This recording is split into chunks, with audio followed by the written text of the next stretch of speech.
نبی الامین المکین الحنین الکریم الرؤوف الرحیم ماشاء اللہ.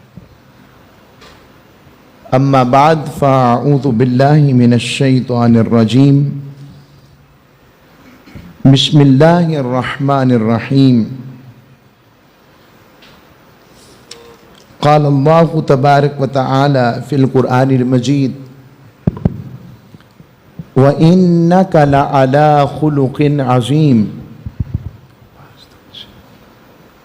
وقال اللہ تبارک و تعالی فی مقام آخر وَمَا كَانَ اللَّهُ لِيُعَذِّبَهُمْ وَأَنْتَ فِيهِمْ صدق اللہ مولانا العظیم وصدق رسولہ النبی الامین الکریم. اللہ جل مجدہ اور اس کے حبیب مکرم صلی اللہ علیہ وآلہ وسلم کی عنایت کا صدقہ کہ آج ربیع الاول کا یہ جمعہ بہاروں، رحمتوں، سعادتوں کے ساتھ ہمیں نصیب ہو رہا ہے، اور ہماری خوش نصیبی ہے کہ ہر 6 دن کے بعد یہ جمعہ آتا ہے، اور جمعہ میں ہم سب لوگ، ہمیشہ پہلے بھی کہتا ہوں کہ 4 فرض اللہ نے 2 کر دیے.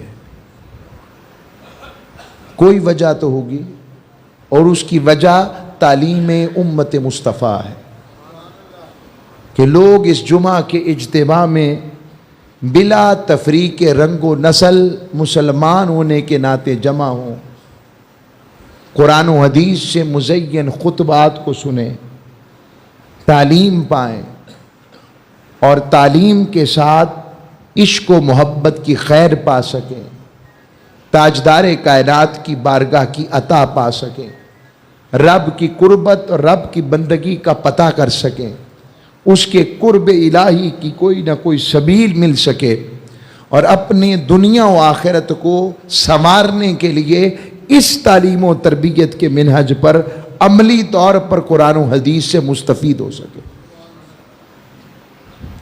جیسا کہ آپ کے علم میں ہے، ہم لوگوں نے تاجدار کائنات صلی اللہ علیہ وآلہ وسلم کی سیرت مقدسہ میں حضور کے خلق و اخلاق کا تذکرہ کر رہے ہیں. تاجدار کائنات صلی اللہ علیہ وآلہ وسلم کی ذات مطہرہ، خلق کی جتنی بھی قسمیں لے لیں، اخلاق کی، موریلٹی کی، تاجدار کائنات اس میں سب سے اعلیٰ اس لیے ہیں کہ رب نے خود فرما دیا وَإِنَّكَ لَعَلَىٰ خُلُقٍ عَظِيمٍ. اوروں کو خلق کے ذریعے رب فضیلت برکت عطا فرماتا ہے، اور ادھر خلق خود بخود میرے مصطفیٰ کی سواری ہے. یعنی خلق آقا علیہ السلام کی اس پر فائز ہیں، مالک ہیں، جو وہ کر دے رب اسے خلق بنا دیتا ہے. انہی اخلاق میں آج کا جو مضمون حضور کی بارگاہ سے جو ہم نے لیا، وہ تاجدار کائنات صلی اللہ علیہ وآلہ وسلم کا نرمی، حضور اکرم صلی اللہ علیہ وسلم کا نرمی قلب، اور اس نرمی میں حضور کی سیرت کیسی تھی. آج ہمارا معاشرہ سخت زبانی، تند خوئی، مزاج کی درستگی، کڑوا پن، کسیلا پن اور لہجے کی مٹھاس کے بجائے ہر ایک کو زیر کرنے پر ہماری سارا زور ہے. اس میں اہل دین بھی شامل ہے. یعنی ہم نے بھی منبر کو نرمی کے بجائے، محبت کے بجائے، خلق مصطفیٰ کی روشنی کے بجائے ایک اپنے انداز میں سخت گیری کے الفاظ کے ذریعے دوسروں کو زیر کرنے کا طریقہ اپنایا ہوا. یہ طریقہ ہر وقت نہیں جچتا. اکثر حضور کا طریقہ نرمی کا ہے، اور یہ چیز رب نے اپنے محبوب کے لیے یوں فرمائی. پہلے تو آیت خلق عظیم کی آیت اتری، اس کے بعد اللہ نے حضور کی نرمی کو وضاحت کرنے کے لیے کہ اس نرمی والے سے میں کتنا پیار کرتا ہوں اور اس کی وجہ سے میں کتنوں کو بچا رہا ہوں. ابو جہل جیسا حضور کی بارگاہ میں آتا تو عرض کرتا اور کہتا، یوں کہتا، چلے یوں کر لیتے، کہتا کہ اگر آپ سچے ہیں تو پھر ہم پر پتھر برسیں نا، ہم پر عذاب آئے نا. قرآن اس پر بات کرتا، مگر اللہ نے کیا پیارا جواب دیا. فرمایا پتہ ہے میں نے جس کو بھیجا ہے وہ کیسا ہے؟ آجے خوشی صاحب آجے. میں نے جس کو بھیجا ہے وہ کیسا ہے؟ فرمایا وما کان اللہ لیعذبہم وانت فیہم. ابو جہل سن لے، تو پختگی کے ساتھ یقیناً میرے عذاب کا حقدار ہے. تو ایسا ہی ہے، تیرے جیسے جتنے ایسے ہی ہیں کہ میں ان کے عذاب بھیجوں، ان کے چہرے بگاڑوں، ان کے ظلم کی وجہ سے، زیادتی کی وجہ سے، میرے محبوب کا انکار کرنے کی وجہ سے میں سب کچھ کروں، مگر حبیب اسے تو جواب دے. وما کان اللہ لیعذبہم، میرا اللہ ایسا نہیں ہے کہ انہیں عذاب دیتا. کیوں؟ کہا وانت فیہم، اس کی ایک ہی وجہ ہے، چونکہ حبیب تو رحمت للعالمین ان میں موجود ہے، تیری وجہ سے میں ان کو عذاب نہیں دیتا. اور اس کا ایک اور شرح جو مجھے اپنے شیخ کے صدقے نصیب ہوتی ہے وہ یہ ہے کہ اللہ رب العزت فرماتا ہے کہ جو میری رحمت کے حقدار نہیں بھی تھے، دوبارہ غور سے سننا جملہ آپ نے، جو میری رحمت کے حقدار نہیں بھی تھے، حبیب تیری وجہ سے وہ بھی میری رحمت کے حقدار ہو گئے. کتنی بڑی بات. اور اس رحمت للعالمین کا عالم جاننے کے لیے میں آپ کو قرآن کی 2 آیتیں دیتا ہوں سمجھانے کے لیے. ظالم آدمی، ظلم کرنے والا، زیادتی کرنے والا، حق تلفی کرنے والا، اپنی ذات کے ساتھ گناہ کرنے والا، فاسق، فاجر، گناہگار، روح سیاہ کار، اللہ قریب نے فرمایا تم میرے قریب آنا چاہتے ہو؟ فرمایا جی مالک. فرمایا اچھا چلو میں اس کو قرآن میں یوں بیان فرمایا. فرمایا وَلَوْ أَنَّهُمْ إِذْ ظَلَمُوا أَنفُسَهُمْ جَاءُوكَ، جو اپنی جانوں پر ظلم کر بیٹھیں، حبیب وہ ایک کام کریں، جاؤکا، تیری بارگاہ میں آ جائیں، تیری بارگاہ میں پہنچ جائیں. اب کیا کریں؟ قرآن کہتا ہے جاؤکا فاستغفر اللہ، مقام میرے حبیب کے دروازے کا ہو، قربت میرے حبیب کی ہو، وہاں کھڑے ہو کر اللہ سے معافی مانگو.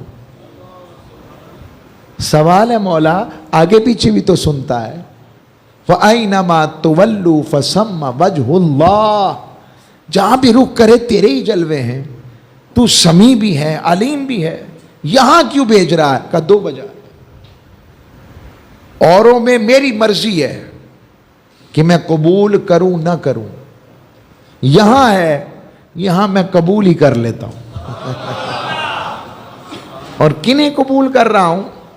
وَلَوْ أَنَّهُمْ إِذْ ظَلَمُوا، جو اپنی جانوں پر ظلم کر بیٹھے، زیادتی کر بیٹھے، غلط کر بیٹھے، میں ان سب کو کہہ رہا ہوں ابھی تیری بارگاہ میں آ کر معافی مجھ سے مانگے. فاستغفر اللہ، اللہ سے معافی مانگے. واستغفر لهم الرسول، اب یہ ظالم اور یہ کہوں گا گناہگار بھی کتنے چاہیتے ہیں، رب پورا طریقہ بیان کر رہا ہے اور فرما رہا ہے کہ حبیب آپ بھی ان کے لیے استغفار طلب کریں. اچھا مالک وہ جو حیات میں تھے وہ تو کر گئے، تو جو بعد والے ہوں کہ میں نے بتایا ہے کہ اب میرے استغفار میرے حبیب کی بند ہو گئی.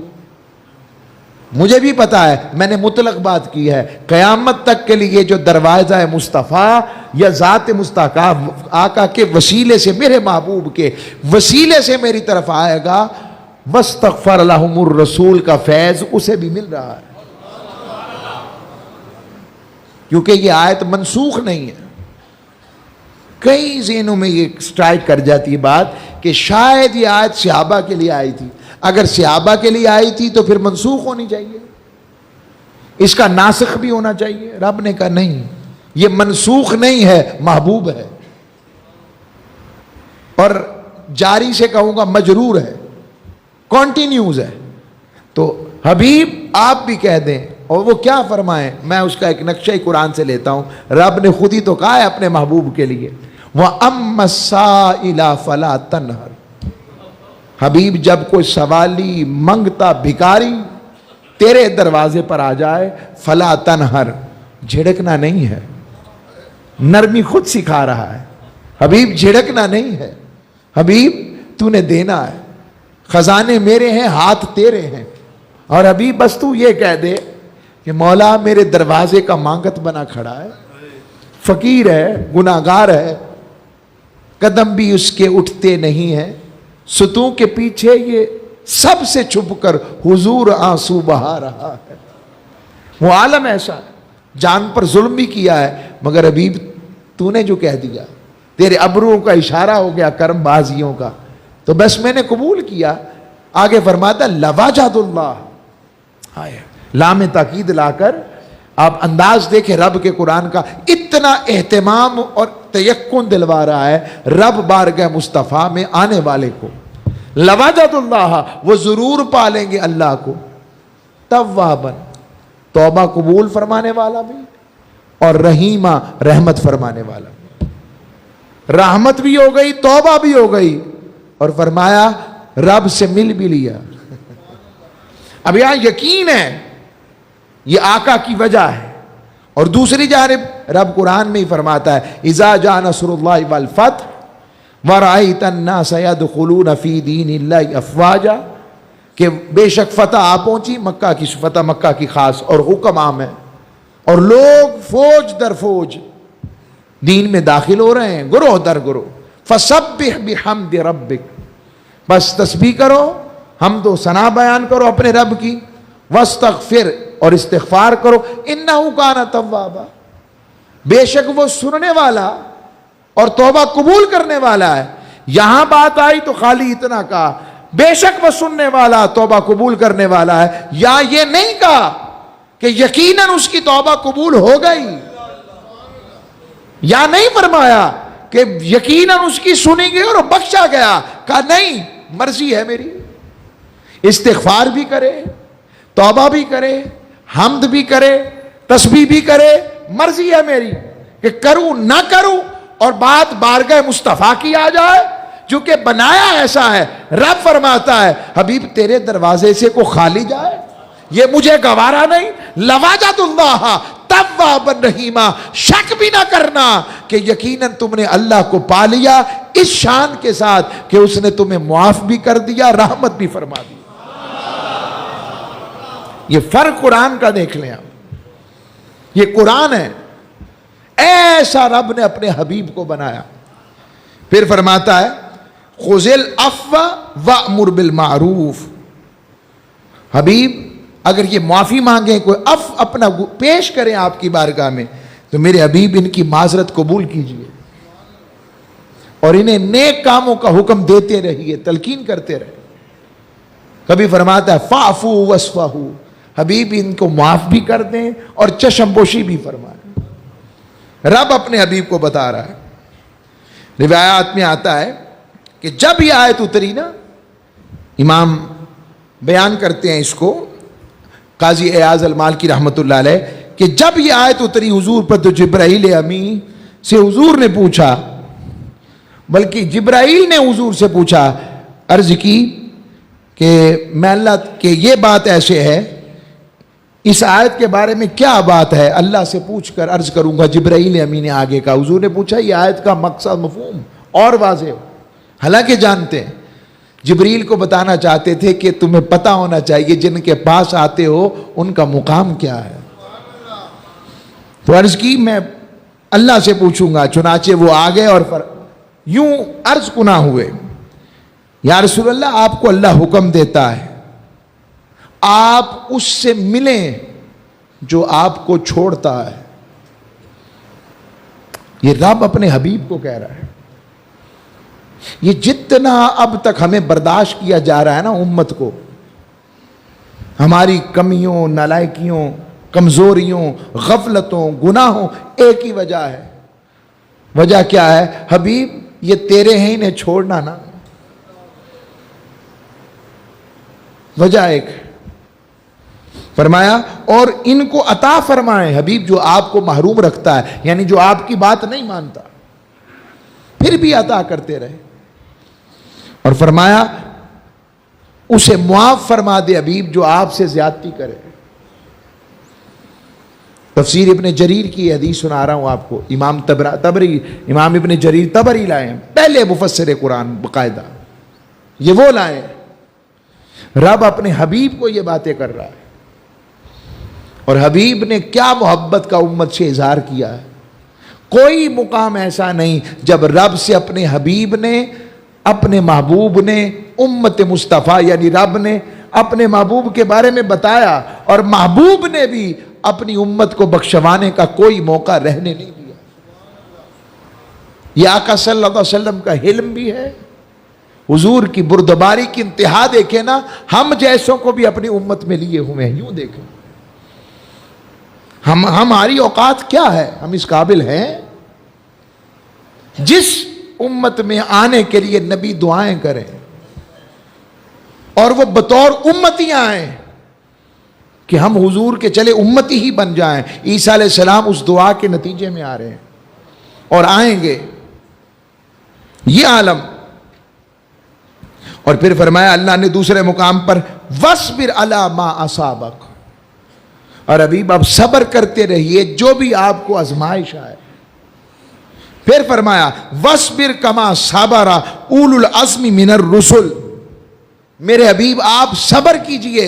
اب مکہ مکرمہ کا وہ 13 سال کا دور دیکھیں نا، کیا کچھ نہیں ہو رہا، کیا ظلم نہیں ہو رہا، کیا زیادتی نہیں ہو رہی، کیا کردار کشی نہیں ہو رہی، سب کچھ ہے، مگر اللہ بار بار فرما رہا ہے محبوب آپ صبر کیجئے، اولو العزم رسولوں کی طرح آپ صبر کو جاری رکھیے۔ اور آگے فرمایا وَلْيَعْفُوا وَلْيَصْفَحُوا، اور ایک لفظ میں وَلْيَعْفُوا وَلْيَصْفَحُوا، حبیب ان کو معاف بھی کریں اور درگزر بھی کریں۔ رب نے اپنے حبیب کو کیسا بنایا ہوگا، کتنے ظرف ہے رب نے اپنے حبیب کا بنایا۔ ظرف یعنی برتن برداشت اور رحمت۔ رب اپنے حبیب کو یہ کہہ رہا ہے اور فرما رہا ہے۔ اور تاجدار کائنات صلی اللہ علیہ وسلم نے اس مقام پر کیا کیا چیزیں بتائی ہیں، میں اس پر چند اب آقا کی بارگاہ سے باتیں لے رہا ہوں۔ احد جیسا سخت دن مسلمانوں پر گزرا، احد کا سخت دن، تاجدار کائنات صلی اللہ علیہ وآلہ وسلم کے دندان مبارک کا کونا شہید ہو رہا ہے۔ تاجدار کائنات صلی اللہ علیہ وآلہ وسلم کے رخسار اقدس میں خود آقا علیہ السلام پہنتے تھے، فولادی خود کہتے ہیں اسے، یہاں ہم اسے فولادی ٹوپی، فوجی ٹوپی جو اس دور کے مطابق، اس کے ساتھ زنجیریں ہوتی تھی، زنجیروں کے آگے وہ گول گول لگے ہوتے تھے کڑیاں سے، وہ پتھر جب لگے نا، وہ حضور کی طرف پتھر آئے، جو پتھر آئے تو وہ کڑیاں آقا صلی اللہ علیہ وسلم کے رخسار کے اندر دھنس گئیں، حضور کا خون جاری ہو گیا۔ میں آپ سے پوچھتا ہوں یہ خون کس کے لیے تھا؟ اور حضور چاہتے تو سب برباد ہو جاتے کہ نہ ہو جاتے۔ حضرت ابو عبیدہ بن جراح رضی اللہ تعالیٰ عنہ، آپ نے اپنے دانتوں سے وہ کڑیاں نکالی، اور اس حالت میں نکالی کہ ان کے سامنے کے 2 دانت ٹوٹ گئے۔ تاجدار کائنات پر حالت غشی کی کیفیت بھی آئی، بے ہوشی کی، آپ اپنی سواری سے نیچے بھی آئے، دو مقامات پر حضور کا قیام ہے. احد کے بالکل عقب میں ایک وہ جگہ جہاں پر احد نے ایسے حضور کے لیے اپنا آپ شک کر دیا, اور احد پہاڑ کا سے تھوڑا سا آگے جا کر جہاں صحابہ حضور کو لے گئے. اس عالم میں بھی آپ کا چہرہ لہو لہان ہے. یہ بات صحابہ پر گرا گزری اور سب گر گڑائے. آقا ان کے لیے بد دعا فرمائے. آگے آقا نے فرمایا, سنیں, انی لم ابعث لعانا ولکنی بعثت داعیا ورحمتا اللہم اہدی قومی فانہم لا یعلمون. فرمایا میں لعنت کرنے والا بنا کر نہیں بھیجا گیا. ہائے ہائے ہائے میرے آقا, میں واری جاؤں. آپ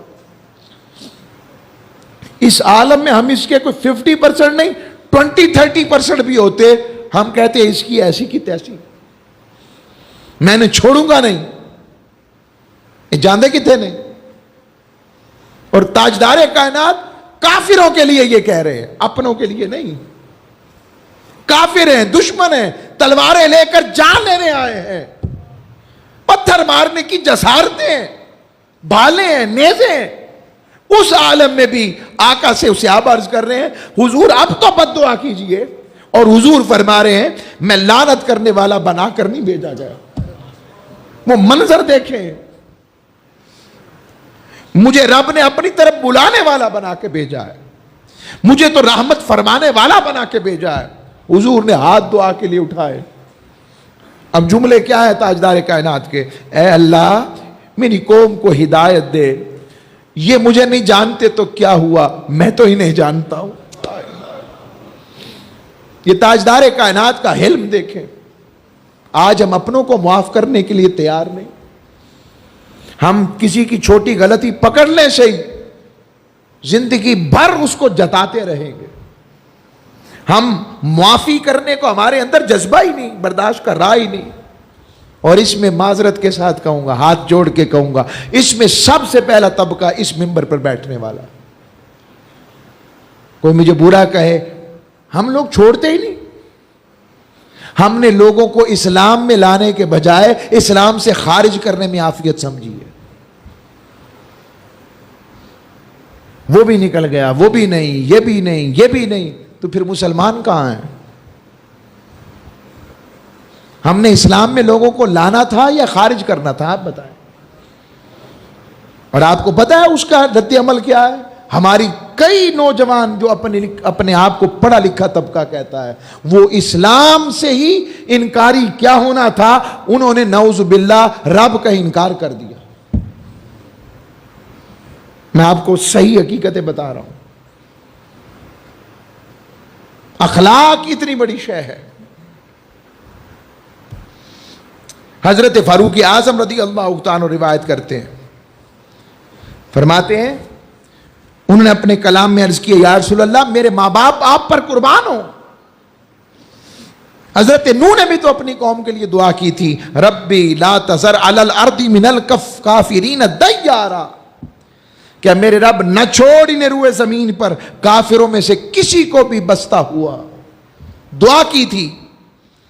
اگر آپ اسی طرح ہم پر بد دعا فرما دیتے, حضرت فاروق اعظم نے فرمایا حضور اگر بد دعا فرما دیتے تو ہم آخر تک سب تک ہلاک ہو جاتے. کیونکہ ہم نے تو آقا صلی اللہ علیہ وسلم کو, یعنی بتانے کے لیے کفار نے حضور کو تکلیفیں دے دے کر آقا کی کمر مبارک پر بوجھ ڈال دیا. آپ کا چہرہ انور زخمی کیا گیا, آپ کے اگلے 4 دانتوں کو زخمی کیا گیا. باوجود اس کے تاجدار کائنات کی زبان سے یہی بات نکلی, اے میرے اللہ میری قوم کو معاف کر دے, یہ ناسمجھ ہیں. یہ تاجدار کائنات کا اخلاق ہے, یہ تاجدار کائنات کا حیا ہے. ہمارے معاشرے میں ایک اور المیہ ہے, ہم کسی کی نرمی کو سمجھتے ہیں بزدل ہے. ایسا نہیں ہے. جو نرمی والا رہتا ہے رب بھی اسے نرمی والا رکھتا ہے. یاد رکھیں.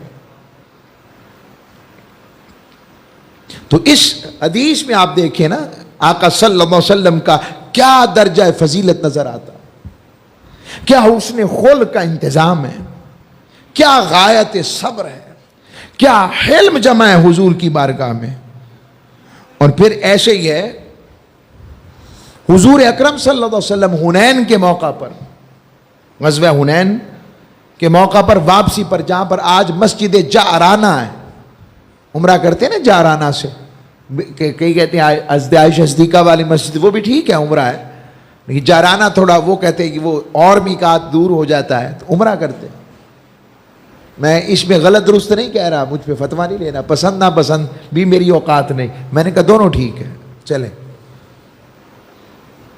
تو آپ وہاں پر قیام پذیر ہیں، ایک شخص آتا ہے، پورے حدیث میں اس کا نقشہ کھینچتا ہے، مشمل و آزار، شلوار ٹخنوں سے تہمد اونچا ہے، کف اللحیہ، بڑی داڑھی ہے، ناشز الجبہ، یہ جو پیشانی آگے ابری ہوئی ہے، غیر العینین، آنکھیں اندر دھسی ہوئی ہیں، اور محلوق الرأسی، ٹینڈ کروائی ہوئی ہے، ان جسے ہم اس طرح کہتے ہیں، صفائی۔ حضور تقسیم کر رہے تھے مال غنیمت، سونا آیا تھا، حضور اقرا بن حابس کو دے رہے تھے، حضور فلاں کو دیتے رہے۔ اس شخص نے آ کر بارگاہ رسالت مآب میں کہنے لگا کہ استغفر اللہ العظیم، اللہ سے ڈریے، اتق اللہ، اللہ سے ڈریے یا محمد، حضور کا نام لے کر کے آپ اللہ سے ڈریں اور اعدل، انصاف کیجئے۔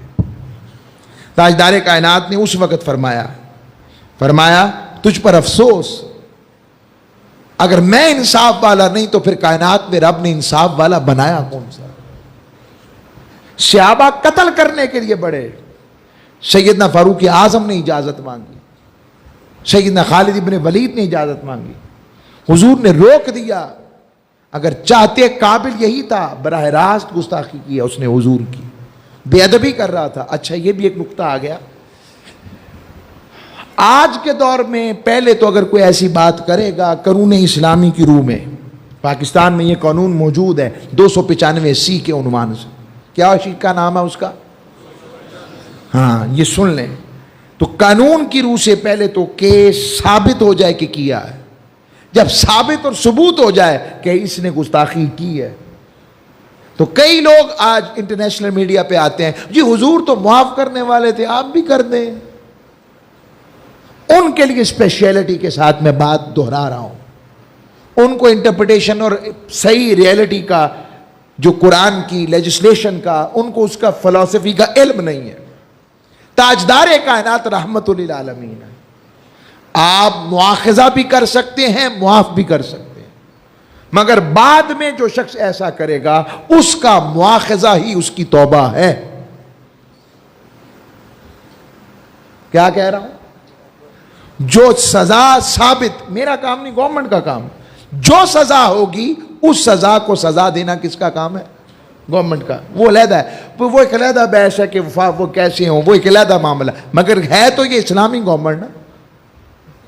اختلاف ممکن ہے کسی سے، لیکن آپ انہیں کافروں کی گورنمنٹ تو اونچی آواز سے بولے، اس میں کوئی ڈرنے والی بات؟ کافر نہیں کہہ سکتے جب تک کفر ثابت نہ ہو، ایسے ہی کافر کہنے سے کسی کی کفر ثابت؟ کسی کو کبھی کافر نہ کہیں، یہ بھی بتا دو، ایسے ہی کسی کو یہودی بنا دیں، عیسائی بنا دیں، نہ، ڈریں اس وقت سے، اللہ سے ڈریں۔ کسی کا نام بدل دیں، آپ بگاڑ دیں اور اسے غیروں کا غیر مسلم قرار دے دیں، ڈریں۔ حضور نے فرمایا ہے جو کسی کو کافر کہتا ہے تو کفر اس کی طرف جاتا ہے جس کو کافر کہا جاتا ہے، اگر اس میں ایمان و اسلام باقی ہو، کفر لوٹ کر اس کی طرف آ جاتا ہے جس نے کافر کہا ہوتا ہے۔ تو عرض کر رہا ہوں تاجدار کائنات صلی اللہ علیہ وسلم کو اجازت ہے، معاف بھی کر سکتے ہیں اور سزا بھی دے سکتے ہیں، لیکن بعد میں امت کا اجماع ہے جو گستاخی رسول کرے گا اس کی سزا موت ہے، مگر ثابت کرو پہلے، ایسے کسی کے کہنے سے نہیں ہوگا۔ یہ میں نے ساری بات اس لیے کی کہ یہ وہاں آ گئی تھی، تو حضور اکرم صلی اللہ علیہ وسلم نے اسے کچھ نہ کہا، حالانکہ مولا علی کو حضور نے فرمایا، اگلی بات دے دیتا ہوں، مولا علی کو کہا علی یہ تجھ سے جنگ کریں گے اور یہ شخص ذوالخویسرہ تمیمی نام تھا اس کا ہاتھ میں ہڈی نہیں تھی، ایسے چچڑا ایسا تھا، بس خالی ایسے. حضور نے فرمایا اے یہ تیرے ہاتھوں قتل ہوگا علی. اور جنگ نہروان میں جب اللہ رب العزت نے فتح یابی عطا فرمائی مولا علی کو، آپ نے جنگ کی خوارج کے ساتھ. پہلا بدعتی گروہ خوارج کا تھا جس نے عنوان یہ اٹھایا تھا کہ یہ مشرک ہے، نعوذ باللہ. صحابہ کو کہا، اور صحابہ میں بھی سب سے پہلے مولا علی پر الزام لگایا. تو آپ نے ان سے جنگ کی، کو اور بھی وجوہات تھی، میں وقت نہیں ہے اس کا، بس اجازت، بس بتا رہا ہوں آپ کو. جنگ کی تو آپ نے فرمایا میرے آقا نے کہا تھا وہ میرے ہاتھوں قتل ہوگا، میری تلوار کے نیچے آیا تو تھا، ڈھونڈو وہ کہاں ہے. تو جب نکالا تو اسی خصلت کا آدمی مولا علی کی ہاتھوں ہی ان کی تلوار کی زد سے مرا تھا. تو یہ میں بتا رہا ہوں. اسی طرح تاجدار کائنات صلی اللہ علیہ وسلم غوث بن حارث کافر تھا، مشہور واقعہ ہے. حضور کو بے خبری میں قتل کرنے کے لیے آیا. آقا درخت کے نیچے آرام فرما رہے تھے، اس نے تلوار لگی ہوئی تھی درخت کے ساتھ، پکڑی، مارنے لگا، اور اس سے پہلے حضور کو اٹھایا کہ اب آپ کو میرے ہاتھ سے کون بچائے گا. آقا کی بہادری بھی دیکھے، صحابہ تھوڑا دور تھے. حضور نے فرمایا میرا اللہ. لفظ اللہ کی کیفیت کا جو ایک تعلق حضور کی زبان سے نکلا، اس کے جسم پر کپ کپی تاری ہو، تلوار چھوٹ گئی. حضور نے پکڑ لی، کہا اب بتا تجھے مجھ سے کون بچائے گا. ہائے ہائے. اس نے آگے کیا کہا؟ آپ نے کہا چلے، اس نے کہا آپ، میں نے تو غلطی کی مگر آپ تو ایسے نہیں ہیں. خلق کو، حضور کے خلق کو کافر بھی مانے. آپ نے اسے چھوڑ دیا اور معاف کر دیا، اور پھر اپنی قوم میں آیا اور کہا میں ایسے شخص سے مل کر آیا ہوں جس سے بہتر رب نے روئے زمین پر کوئی بنایا ہی نہیں. تاجدار کائنات نے دشمنوں کو بھی ایسے اپنے ساتھ لگایا، حضور غیروں کے ساتھ ایسے. تاجدار کائنات صلی اللہ علیہ وسلم ایسے سلوک کر رہے. حضور کا تعلق حلم اور سخا کیسا تھا؟ یہ حدیث جب مجھے یاد آتی عجیب کیفیت دیتی ہے. ایک مدینے کی باندی تھی، تاجدار کائنات صلی اللہ علیہ وسلم کی بارگاہ میں حاضر ہوئی. اسے پتا تھا حضور نہ نہیں کرتے.